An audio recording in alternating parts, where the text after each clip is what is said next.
आदि कोई भी वीर उसमें प्रवेश नहीं कर सके। जयद्रथ ने सबको परास्त कर दिया। अर्जुन दूसरी ओर युद्ध करने लगे। उस दिन वीर युवक अभिमन्यु अकेले ही उस व्यूह को देखकर व्यूह को भेद कर उसमें घुस गए और असंख्य वीरों का संहार करके अपने असाधारण शौर्य का परिचय दिया। द्रोण, कृपाचार्य और कर्ण, अश्वत्थामा, बृहद्बल और कृतवर्मा, इन 6 महारथियों ने मिलकर अन्यायपूर्वक इन्हें घेर लिया। उस अवस्था में भी इन्होंने अकेले ही बहुत से वीरों का संहार किया।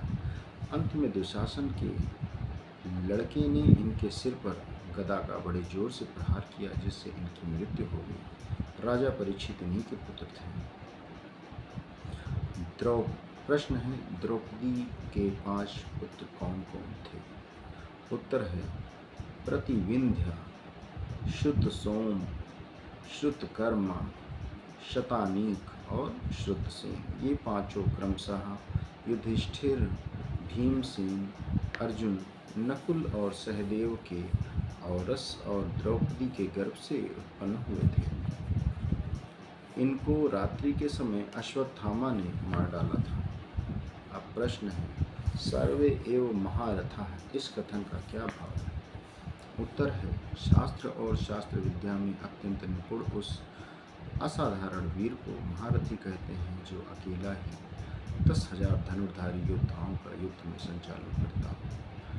एको 10 सहस्राणि योधमेधस्तु धन्वितां शस्त्रशास्त्र प्रवीणश्च महारथ इति स्मृतः। दुर्योधन ने यहाँ जिन योद्धाओं के नाम लिए हैं, ये सभी महारथी हैं। इसी भाव से ऐसा कहा गया है कि प्रायः इन सभी वीरों के पराक्रम का पृथक पृथक रूप से विस्तृत वर्णन पाया जाता है। वहाँ भी इन्हें अतिरथी और महारथी बतलाया गया है। इसके अतिरिक्त पांडव सेना में और भी बहुत से महारथी थे, उनके भी नाम वहाँ बतलाए गए हैं। यहाँ सर्वे पद से दुर्योधन का कथन उन सब के लिए भी समझ लेना चाहिए।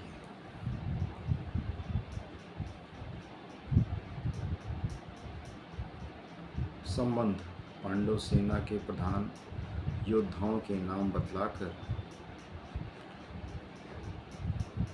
दुर्योधन आचार्य द्रोण से अपनी सेना के प्रधान योद्धाओं को जान लेने के लिए अनुरोध करते हैं। अस्माकं तु विशिष्टाये तन्निबोध द्विजोत्तम नायका मम सैन्यस्ता संज्ञार्थतान् ब्रवीमि ते। हे ब्राह्मण श्रेष्ठ, अपने पक्ष में जो प्रधान है उनको आप समझा लीजिए। आपकी जानकारी के लिए मेरी सेना के जो सेनापति हैं उनको बतलाता हूँ।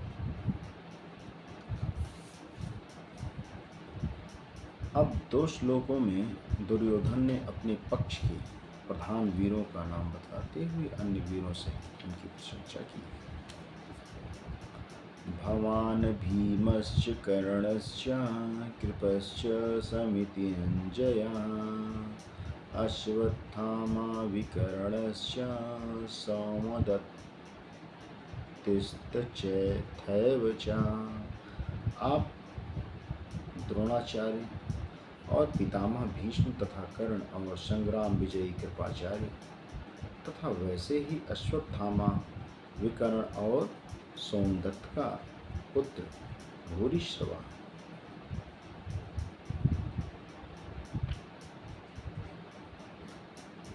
द्रोणाचार्य कौन थे? और दुर्योधन ने समस्त वीरों में सबसे पहले उन्हें आप कहकर उनका नाम किस हेतु से लिया? उत्तर है, द्रोणाचार्य महर्षि भारद्वाज के पुत्र थे। इन्होंने महर्षि अग्निवेश और श्री परशुराम जी से रहस्य समेत समस्त अस्त्र शस्त्र प्राप्त किए थे। ये वेद वेदांग के ज्ञाता,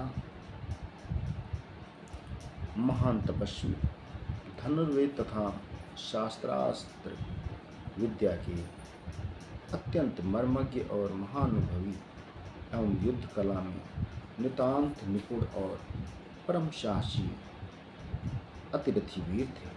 ब्रह्मास्त्र, आग्नेयास्त्र आदि विचित्र अस्त्रों का प्रयोग करना इन्हें भली भांति ज्ञात था।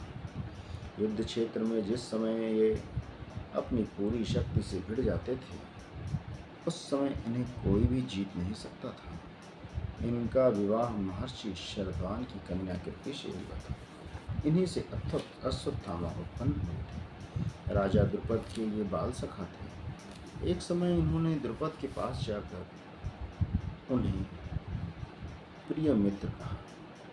तब ऐश्वर्य मत से चूर द्रुपद ने इनका अपमान करते हुए कहा, मेरे जैसे ऐश्वर्य संपन्न राजा के साथ तुम सरीखे निर्धन दरिद्र मनुष्य की मित्रता किसी तरह नहीं हो सकती।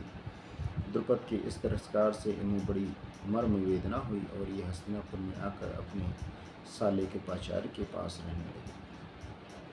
वहाँ पितामह भीष्म से इनका परिचय हुआ और इन्हें कौरव पांडवों की शिक्षा के लिए नियुक्त किया।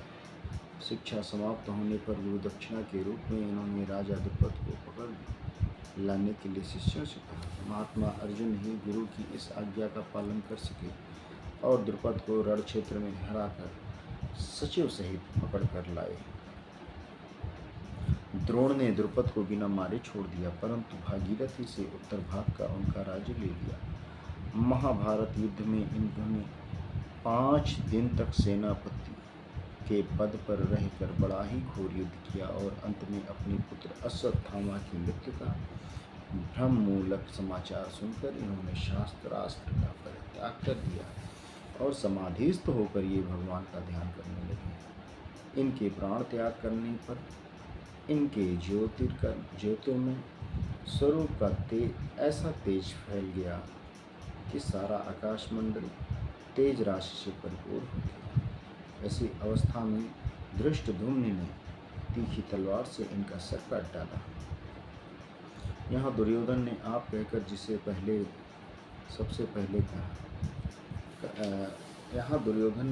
कहकर सबसे पहले इन्हें इसलिए गिनाया कि जिसमें ये खूब प्रसन्न हो जाएं और मेरे पक्ष के अधिक उत्साह से युद्ध करें। शिक्षा गुरु होने के नाते आदर के लिए भी सर्वप्रथम आप कहकर इन्हें गिनना एक संगति है।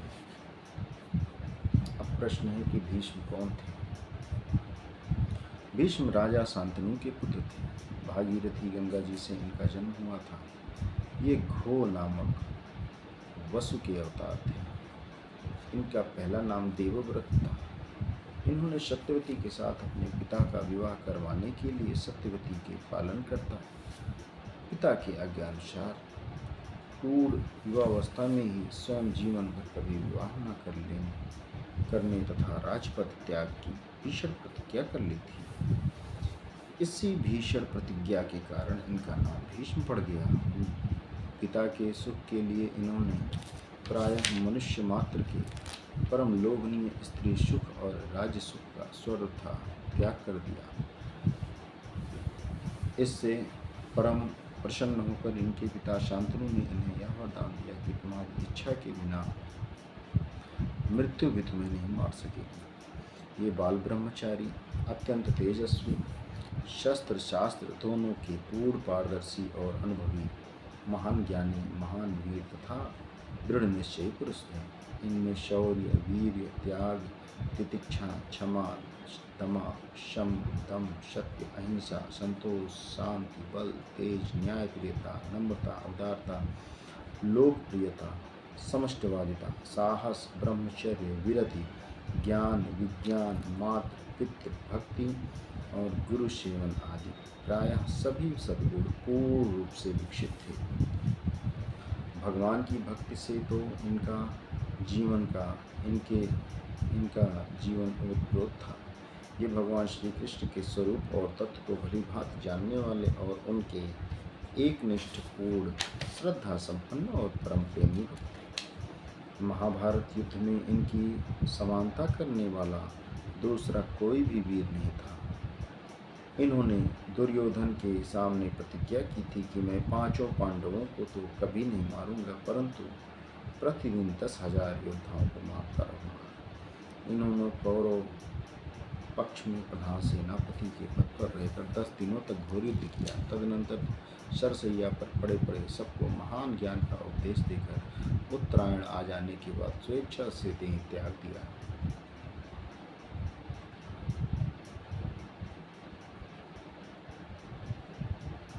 अब प्रश्न है, कर्ण कौन थे? कर्ण कुंती के पुत्र थे। सूर्यदेव के प्रभाव से कुंती की कुमारी अवस्था में ही इनका जन्म हो गया था।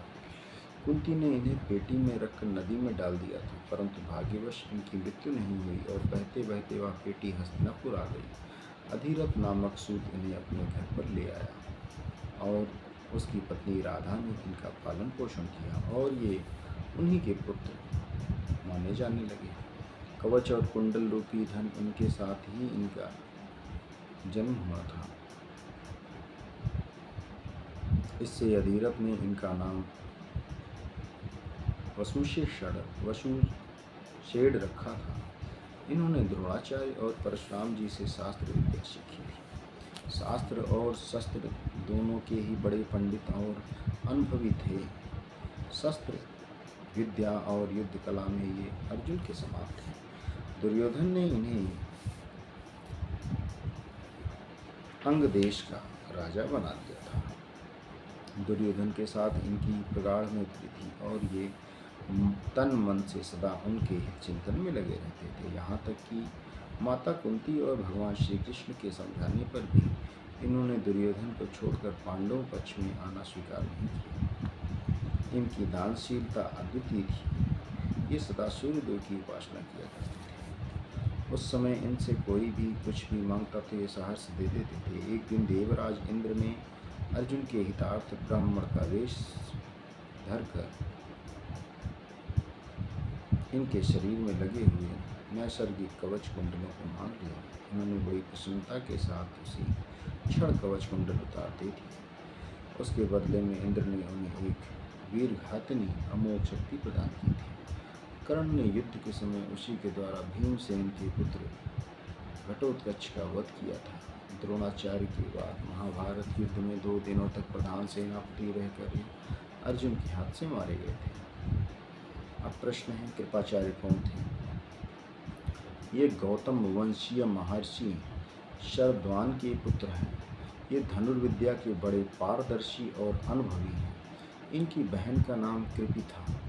महाराज शांतनु ने कृपा करके इन्हें पाला, इससे इनका नाम कृप और इनकी बहन का नाम कृपि हुआ।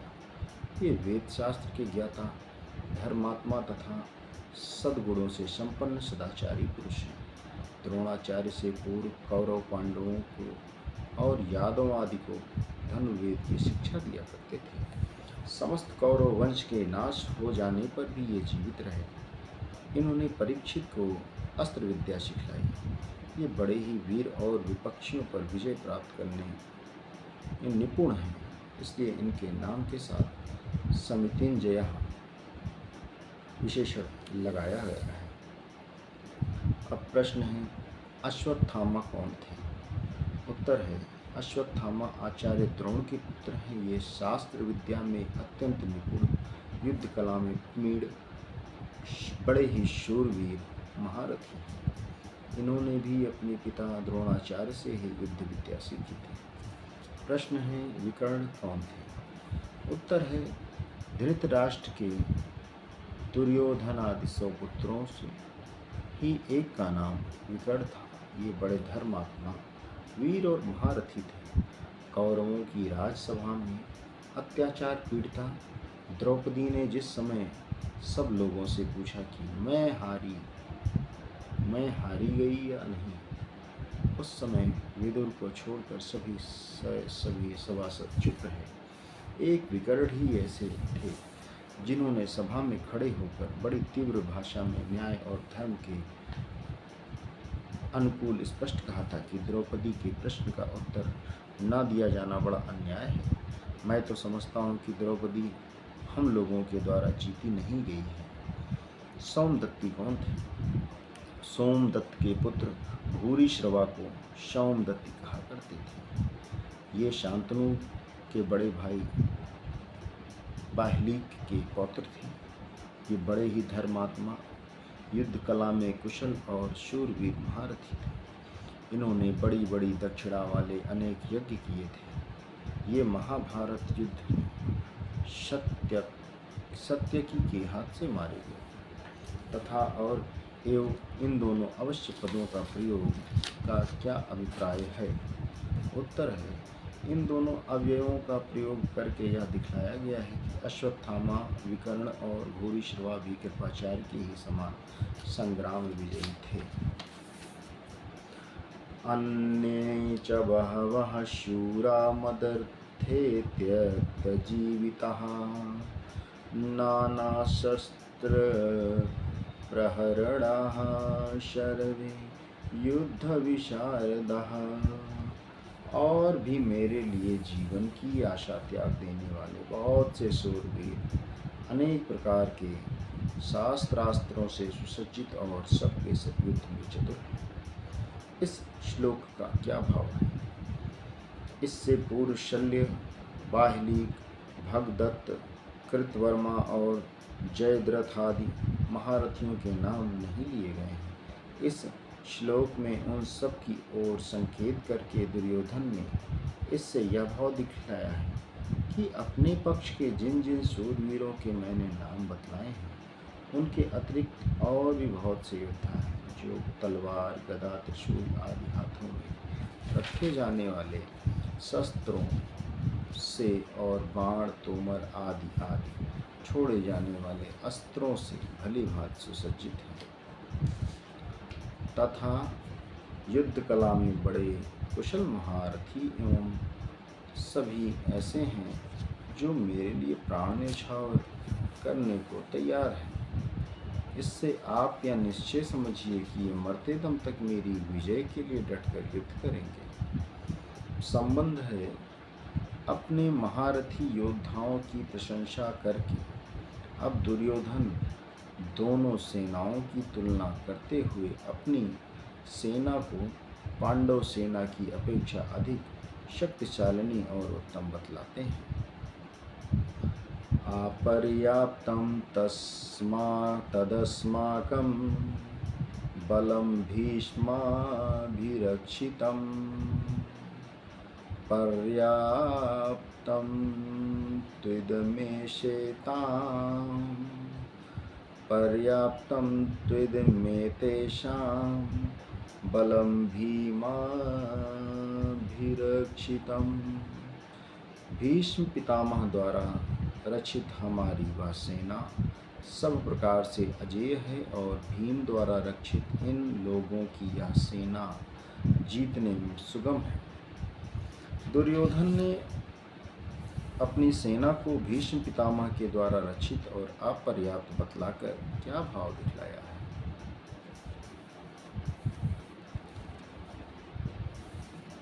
इससे दुर्योधन ने हेतु सहित अपनी सेना का महत्व स्थान दिया है, महत्व सिद्ध किया है। उनका कहना है कि हमारी सेना उपर्युक्त बहुत से महारथियों से परिपूर्ण है और परशुराम सरीखे युद्धवीर को भी छका देने वाले भूमंडल के अद्वितीय और भीष्म पितामह के द्वारा संरक्षित है तथा संख्या में भी पांडव सेना की अपेक्षा 4 अक्षौहिणी अधिक है। ऐसी सेना पर विजय प्राप्त करना किसी के लिए संभव नहीं है। वह सब प्रकार से अपर्याप्त, आवश्यकता से कहीं अधिक शक्तिशालिनी, अतएव सर्वथा अजेय है। महाभारत उद्योग पर्व के 55वें अध्याय में जहाँ दुर्योधन ने धृतराष्ट्र के सामने अपनी सेना का वर्णन किया है, वहाँ भी प्रायः इन्हीं महारथियों के नाम लेकर और भीष्म द्वारा संरक्षित बतलाकर उसका महत्व प्रकट किया है और स्पष्ट शब्दों में कहा है, गूढ़हीनं परेषां च बहु पश्यामि भारत गुणोदयं बहुगुणमानश्च विशाम्पते। हे भरतवंशी राजन, मैं विपक्षियों की सेना को अधिकांश में गुणहीन देखता हूँ और अपनी सेना का बहुत गुणों से युक्त और परिणाम में गुणों का उदय करने वाला ही मानता हूँ, इसलिए मेरी हार का कोई कारण ही नहीं। इसी कारण भीष्म पर्व में भी जहाँ दुर्योधन ने द्रोणाचार्य के सामने फिर से अपनी सेना का वर्णन किया है, वहाँ उपर्युक्त गीता के श्लोक को ज्यों का त्यों दोहराया गया है। और उसके पहले श्लोक में तो यहाँ तक कहा है, एकैकशः समर्था हि यूयं सर्वे महारथः पाण्डुपुत्रान् रणे हन्तुं शसन्नयान् किमु संहतः। आप सब महारथी ऐसे हैं जो रण में अकेले ही पांडवों को सेना समेत मार डालने में समर्थ हैं, फिर भी सब मिलकर उनका संहार कर दें। इसमें तो कहना ही क्या है। अतएव यहाँ अपर्याप्त शब्द से दुर्योधन ने अपनी सेना को महत्व को प्रकट किया है और उपयुक्त स्थलों में यह श्लोक अपने पक्ष के योद्धाओं को उत्साहित करने के लिए ही कहा गया है। ऐसा ही होना उचित और प्रासंगिक है। पांडव सेना को भीष्म के द्वारा रक्षित और पर्याप्त बतलाकर क्या भाव दिखलाया है? उत्तर है, इससे दुर्योधन ने उसकी न्यूनता सिद्ध की है। उनका कहना है कि जहाँ हमारी सेना के संरक्षक भीम है, वहाँ उनकी सेना का संरक्षक भीम है, जो शरीर से बड़ा बलवान होने पर भी भीष्म की तुलना में ही नहीं रखा जा सकता। कहाँ रणकला कुशल शस्त्र शास्त्र निपुण परम बुद्धिमान भीष्म पितामह और कहाँ धनुर्विद्या में अकुशल मोटी बुद्धि का भीम। इसलिए उसकी सेना अपर्याप्त सीमित शक्ति वाली है। उस पर हम लोग सहज ही विजय प्राप्त कर सकते हैं। अब इस प्रकार भीष्म द्वारा संरक्षित अपनी सेना को अजेय बतलाकर अब दुर्योधन सब ओर से भीष्म की रक्षा करने के लिए द्रोणाचार्य आदि समस्त महारथियों से अनुरोध करते हैं। अयनेषु च सर्वेषु यथा भागमवस्थितः भीष्ममेवाभिरक्षन्तु भवन्तः सर्व एव हि। इसलिए सब मोर्चों पर अपनी अपनी जगह स्थित रहते हुए हम लोग सभी निसंदेह भीष्म पितामह की ही सब ओर से रक्षा करें। इस श्लोक का क्या तात्पर्य है? पितामह भीष्म अपनी रक्षा करने में सर्वथा समर्थ हैं। यह बात दुर्योधन भी जानते थे, परंतु भीष्म जी ने पहले ही यह कह दिया था कि द्रुपद पुत्र शिखंडी पहले स्त्री था, पीछे से पुत्र, पुरुष से पुरुष हुआ है। स्त्री रूप में जन्म होने के कारण मैं उसे अब भी स्त्री ही मानता हूँ। स्त्री जाति पर वीर पुरुष शस्त्र प्रहार नहीं करते, इसलिए वह सामने आ जाएगा तो मैं उस पर शस्त्र प्रहार नहीं करूँगा। इसीलिए सारी सेना के एकत्र हो जाने पर दुर्योधन ने पहले भी सब योद्धाओं सहित दुशासन को सावधान करते हुए विस्तार पूर्वक यह बात समझाई थी कि यहाँ भी उसी भय की संभावना से दुर्योधन अपने पक्ष के सभी प्रमुख महारथियों से अनुरोध कर रहे हैं कि आप लोग जो जिस व्यूहद्वार मोर्चे पर नियुक्त हैं, सभी अपने अपने स्थान पर दृढ़ता के साथ डटे रहें और पूरी सावधानी रखें, जिससे किसी भी व्यूहद्वार से शिखंडी अपनी सेना में प्रविष्ट होकर भीष्म पितामह के पास न पहुँच जाए। सामने आते ही उसी समय शिखंडी को मार भगाने के लिए आप सभी महारथी प्रस्तुत रहें। यदि आप लोग शिखंडी से भीष्म को बचा सकें तो फिर हमें किसी प्रकार का भय नहीं। अन्य महारथियों को पराजित करना तो भीष्म जी के लिए बड़ी आसान बात है। अब दुर्योधन के द्वारा अपने पक्ष के महारथियों की विशेष रूप से भीष्म पितामह की प्रशंसा किए जाने का वर्णन सुनकर अब संजय उसके बाद की घटनाओं का वर्णन करेंगे। आगे शेष चर्चा। श्री राधा।